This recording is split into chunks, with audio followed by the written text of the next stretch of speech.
But what does it say about a relationship now with China?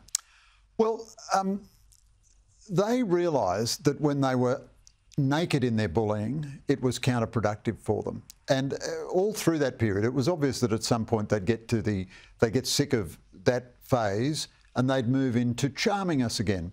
But it means nothing. Underneath the substance, the cyber attacks are relentless, the attempted political interference is relentless, the military moves, as they showed by pointing that sonar at our sailors, are relentless.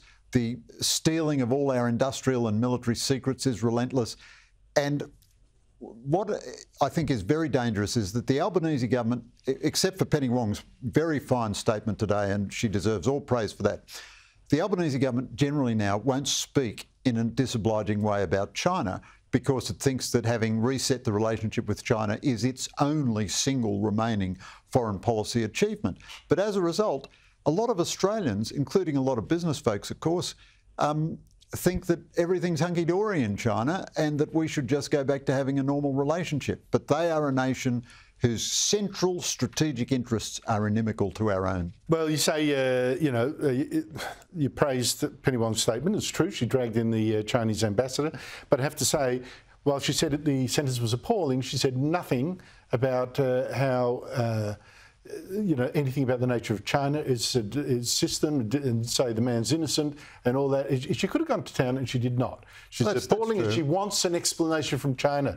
There is no explanation. She should be stripping pieces off him. But listen, there are now 3 wars that the West has been dragged into, right? Ukraine, Israel, and the war to preserve shipping lanes in the Red Sea, which goes into the Suez Canal, very important shipping lane. Houthi rebels been firing missiles and rockets at ships there, anything really, hit a British tanker.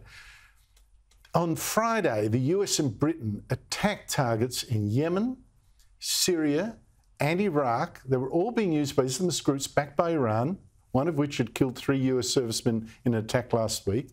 This is in retaliation for that. And it's done that, but it doesn't seem to be working much, Greg. I mean, I saw in one target in Iraq, I wonder, only, 16 dead of this really important target. And I wonder whether it's because President Biden said, he gave him a week's notice, almost a week's notice, and said the day before the attacks were going to hit targets in Iraq and Syria. Would that have anything to do with that? Oh, well, you're absolutely right, Andrew. I mean, I think this is essentially a symbolic retaliation by Biden. So Biden deserves high marks for his solidarity with Israel. He's much better than the Democratic Party. It may be because he was never educated at Harvard, he still works out that if an Islamist death cult attacks a liberal democracy, you go with a liberal democracy.